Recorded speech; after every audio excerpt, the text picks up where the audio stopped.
The Vethari did not build machines. They grew them.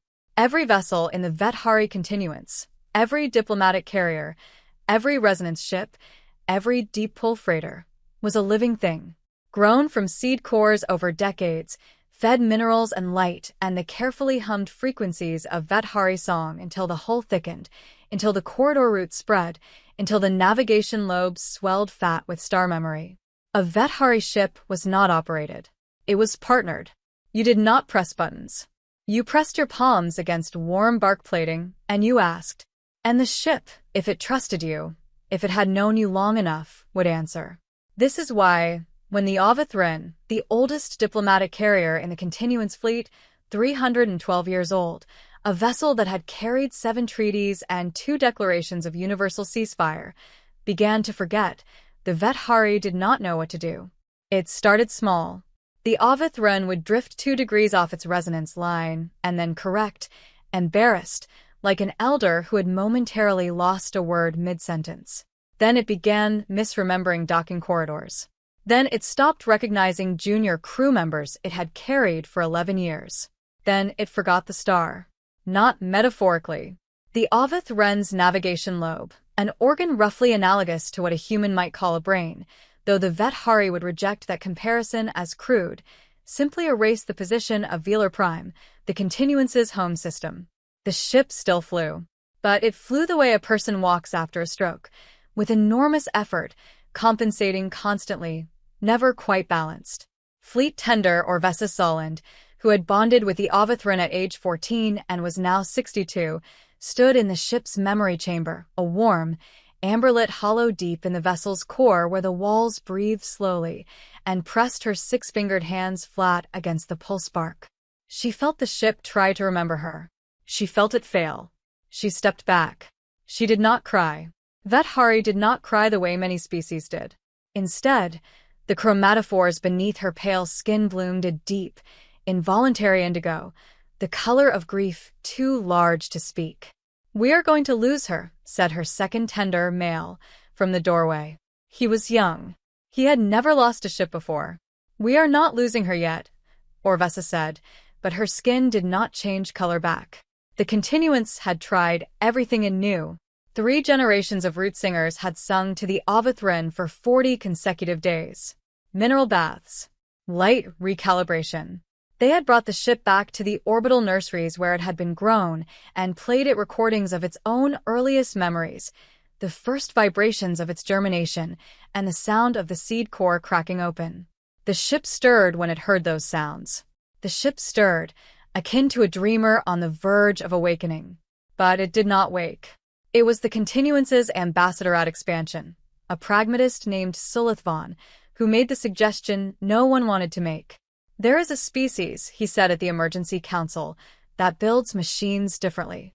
The Galactic Continuance, which humans, with their fondness for dramatic nomenclature, had immediately labeled the Galactic Empire upon first contact, a label that baffled and slightly offended the Vethari, who considered themselves a confederation of gardeners, not rulers, had known about humans for 63 years. What they knew was this: humans built dead things. Not as an insult, simply as taxonomy. Every other civilization the Continuance had encountered built either grown things like the Vethari, thought things like the crystalline Dovari, whose technology was solidified mathematics, or found things like the Preth, who did not build at all but repurposed the ruins of dead civilizations with breathtaking creativity. Humans built dead things. Inert matter, forced into shapes, pushed and pulled by controlled forces, electricity, combustion, pressure, in ways that bore no relationship to how matter naturally wanted to exist. The Vethari xenobiologists had watched human industry from a distance for decades before first contact. Their official report to the Continuance Council had contained one sentence that became famous in Vethari academic circles. "They do not work with the nature of things. They work against it, and the things comply." This idea was considered either extremely troubling or extremely fascinating, depending on which Vethari you asked. It was also, technically, wrong. Humans knew it was wrong, but no one had asked them to explain. And humans, Orvesa had noted in 60 years of watching them, rarely corrected you unless the correction mattered in the moment. They were peculiarly selective about when they chose to be precise, often prioritizing clarity in critical situations while remaining vague in less significant ones. She had always found that fascinating. Now, standing in the memory chamber of a dying ship, with the Aveth Wren's pulse slowing beneath her palms, she found it potentially urgent. The human they were bringing was named Maren Cole. Orvessa had read her file 3 times on the transit shuttle. Maren Cole, age 41. She was born and raised in Portland, Oregon. Trained as a... And here Orvessa had paused, because the translation matrix kept offering her 3 equally baffling options: systems diagnostician, root cause engineer, or failure archaeologist. The human translator attached to the request had written a note in the margin. She figures out why complex things stop working. Not just what broke. Why? Orvessa had stared at that note for a long time. The Aveth Wren breathed slowly beneath her feet. Why, Orvessa thought, is that the one word I have never thought to ask. Maren Cole did not want to be here. This was genuine confidence, not false modesty or dramatic reluctance. It was a logistical complaint. She had been in the middle of a 14-month diagnostic contract with a deep-sea pressure installation off the coast of Chile when the continuance's request had come through the Earth Interstellar Liaison Office, and she had told her project manager, honestly and without theater, that she needed at least 6 weeks to hand off the Chile project responsibly before going anywhere. The liaison office had given her 4 days. She had spent 2 of those days writing transfer documentation so thorough that her assistant had actually asked if she was dying. I might be, Maren had said. I'm going on an alien ship. That's amazing, her assistant had said. I've read the brief, Maren said.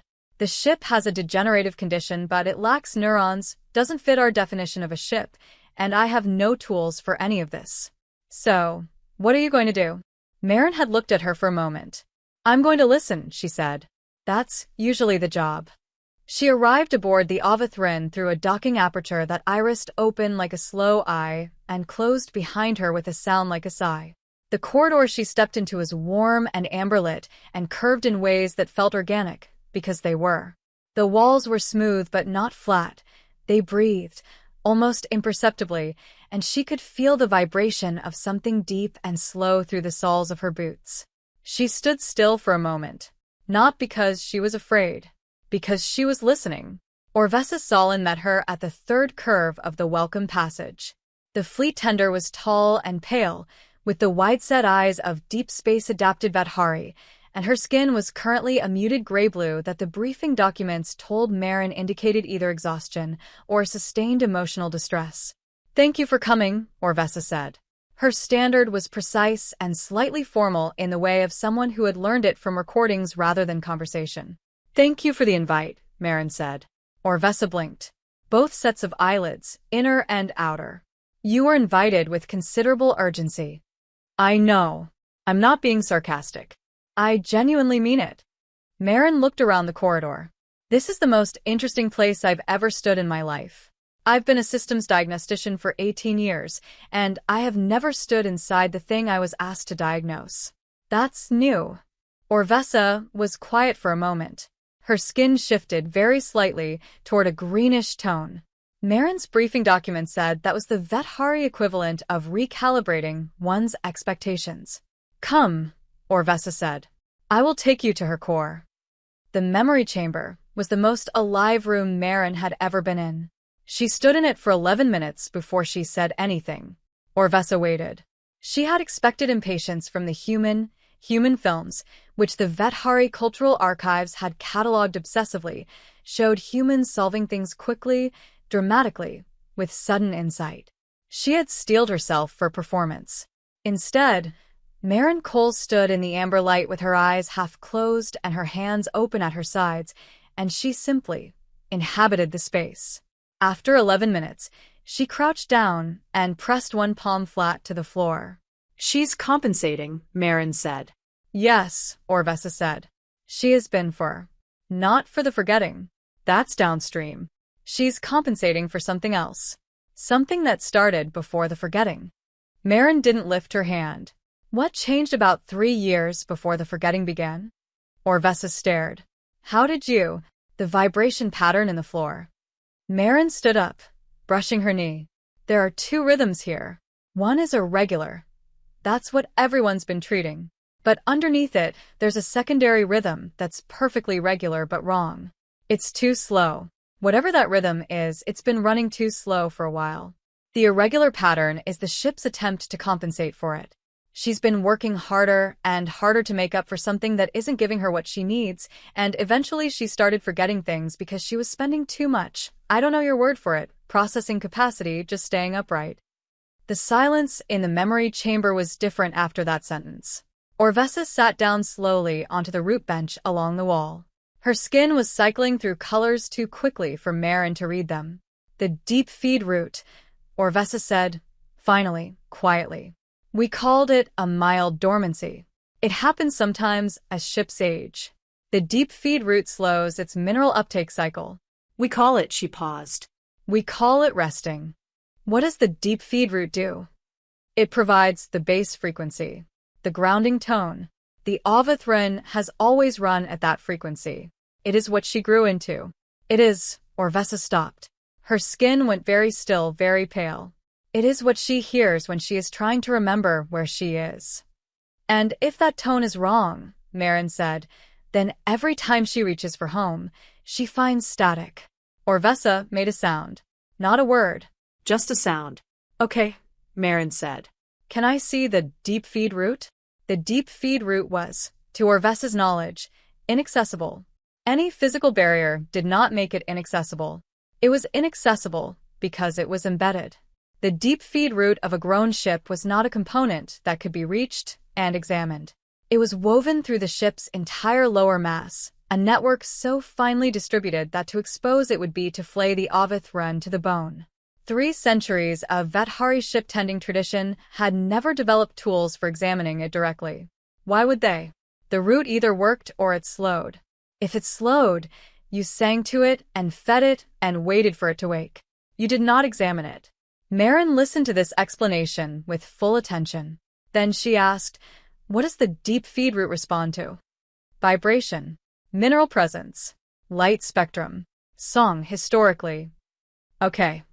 Marin opened the small case she'd carried onto the ship. Orvesa had been curious about it since humans arrived. She'd expected instruments, the sharp, angular, metallic devices she associated with human technology. What she saw instead was a contact microphone the size of a thumbnail, a small device that Marin called a spectrum analyzer. It measured frequencies below and above the biological hearing range, 3 flat pads that Marin said were vibration transducers, and a battered notebook, physical paper, half filled with handwriting. That was it. Orvesa stared at the open case. This is what you brought, she said. I didn't know what I'd need, Marin said. I never do. So I bring the things that help me listen. She held up the contact microphone. This will let me hear what the root is doing without touching it. The transducers can send back. It's a conversation. A conversation, Orvesa said. Between your ship and my tools. Yes. Orvesa sat with the situation for a moment. Our tools are our ship. We do not have separate tools. I know. Marin looked at her with an expression Orvesa could not quite read. Not superiority, not pity, but something more like careful respect. That's not wrong. It's just a different relationship with the problem. You're inside it. I'm outside it. Outside has some advantages when something is sick. And when something is not sick, then being outside is a terrible disadvantage, Marin said simply. I can never know this ship the way you know this ship. But right now, that's okay. Right now, you just need someone who can see the shape of the problem from the door. What Marin found took 3 days. She spent most of those 3 days lying flat on the lower root floors of the Avathrin with her ear against contact microphones, with the spectrum analyzer running its patient surveys, with her notebook filling with sketches that were not diagrams so much as maps of behavior. The way the root pulsed, when it slowed, what preceded each slowing, and what followed. She did not sleep much. This was not a dramatic sacrifice. She simply found, as she always found in the deep phase of a diagnosis, that rest felt irrelevant. The problem had a texture, and she was learning it. On the second day, Orvesa joined her on the lower root floor. lying side by side with the human in the dim, warm amber of the ship's belly, and said nothing for 4 hours. At the end of those 4 hours, Marin said, "Tell me about the last treaty." Orvesa did not ask why. She was learning that Marin's questions came from a place, even when the connection wasn't immediately visible. Orvesa referred to the Dovari Boundary Agreement. 7 years ago, the Avith Rin spent 3 months in Dovari space. The Avith Rin carried the full delegation. What's Dovari space like environmentally? Cold. Their star is small and old. Their mineral density is… Orvesa stopped. She did not move, but her skin turned the color of snow. Lower, she said. It has a significantly lower mineral density than the space found in Vethra. For 3 months. For 3 months. And the deep feed route, Marin said carefully, takes its calibration from ambient mineral density? The silence was very long. She recalibrated, Orvesa whispered. She was trying to adapt. She lowered her base frequency to match the mineral environment because she was trying to take care of us. And then when we came home, no one told her to. She never recalibrated back, Marin said. She'd been running on Dovari frequency for 7 years. She had been attempting to locate the Vethran space using the incorrect tuning. Orvesa was making that sound again. The one that wasn't a word. She's been lost, Marin said softly, since the moment she got home. Marin expected the next question to be, "Can you fix it?" That was always the next question. The question was raised in Chile, specifically in the context of the deep-sea installation. The question was raised in the context of the biosynthetic water systems in the Mumbai vertical farms. The issue pertains to the collapsed resonance array on the Lunar Transit Hub. Can you fix it? Tell me you can fix it. That's why we brought you here. Orvesa did not ask that. Orvesa asked, did she know? Do you think she knew something was wrong? Marin looked at the Vethari woman. She gazed at the skin, which had turned a soft gray from the spent ashes. At the hands pressed flat against the warm. I think, Marin said carefully, that she knew she couldn't find her way home. I think she's been trying to find it for a very long time. And I think that takes a kind of, I don't know your word for it, a kind of endurance, to keep trying anyway. Orvesa pressed her forehead against the floor. It was a gesture Marin didn't have context for.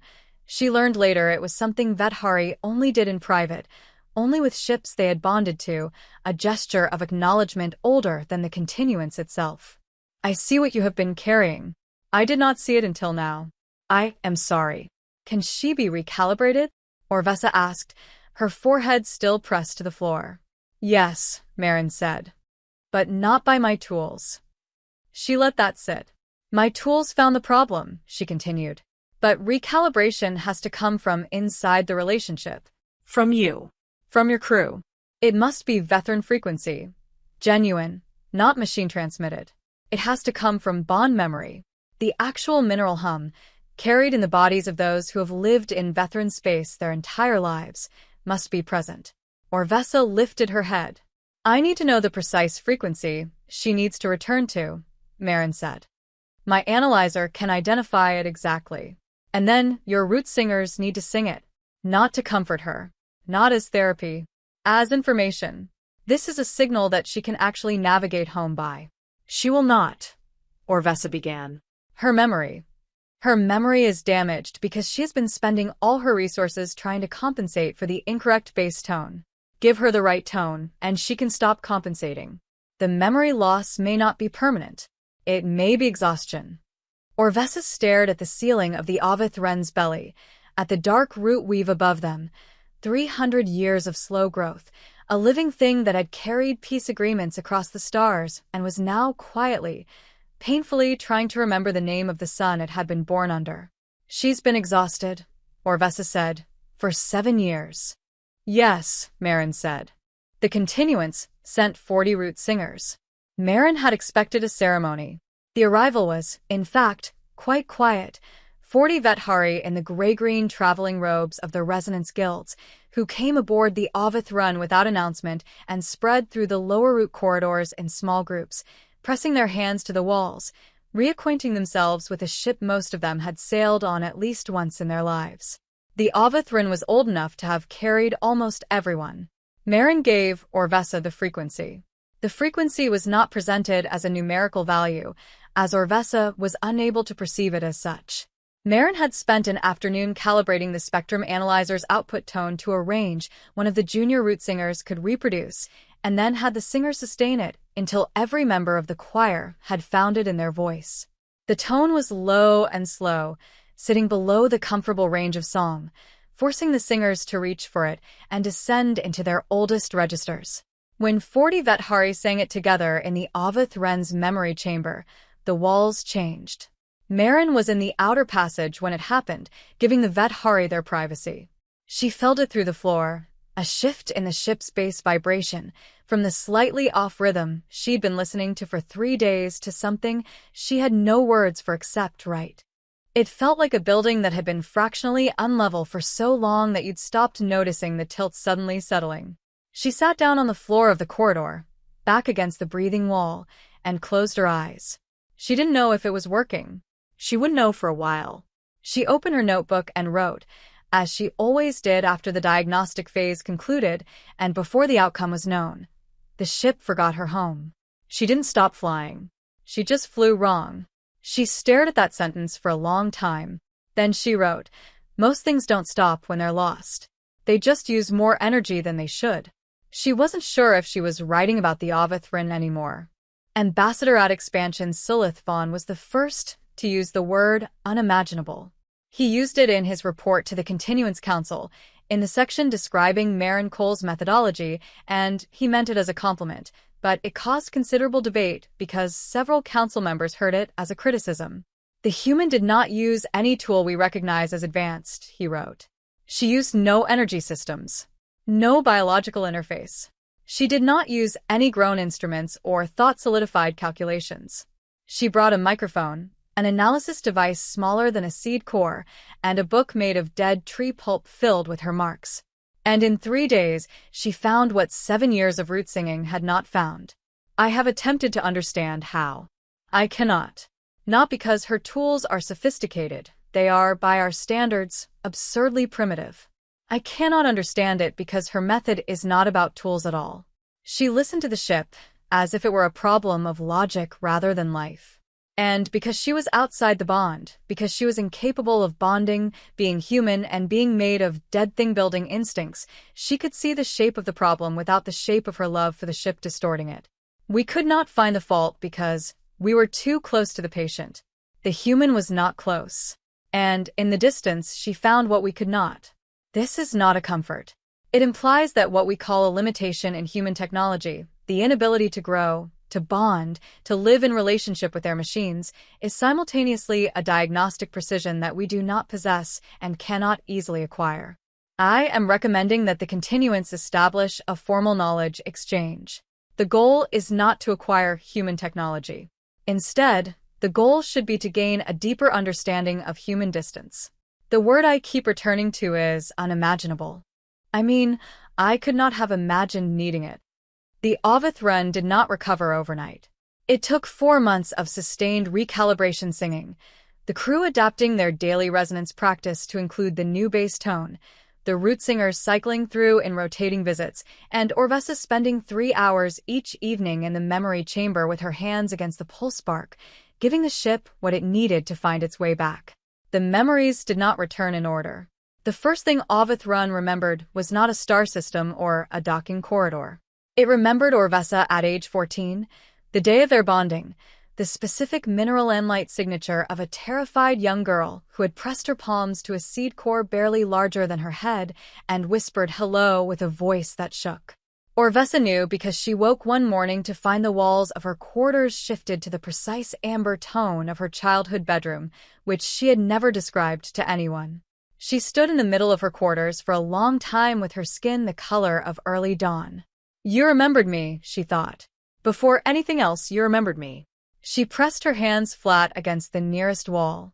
The pulse beneath her palms was steady and slow and, for the first time in 7 years, correct.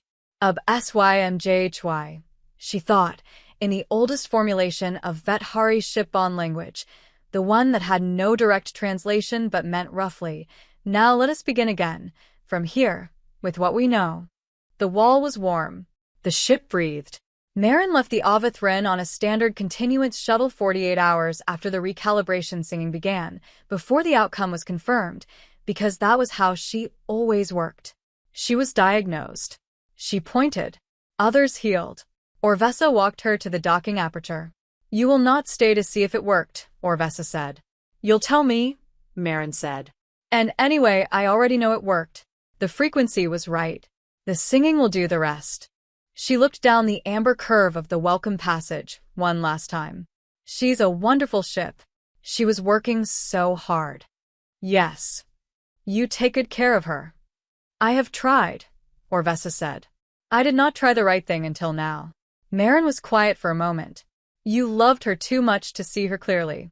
That's not a failure. That's just what love does sometimes." Orvesa's skin shifted through 3 colors. Marin still didn't have words for it. "What is your next work?" Orvesa asked. "There's a geothermal exchange system in Iceland that's been underperforming for 20 months, and no one knows why."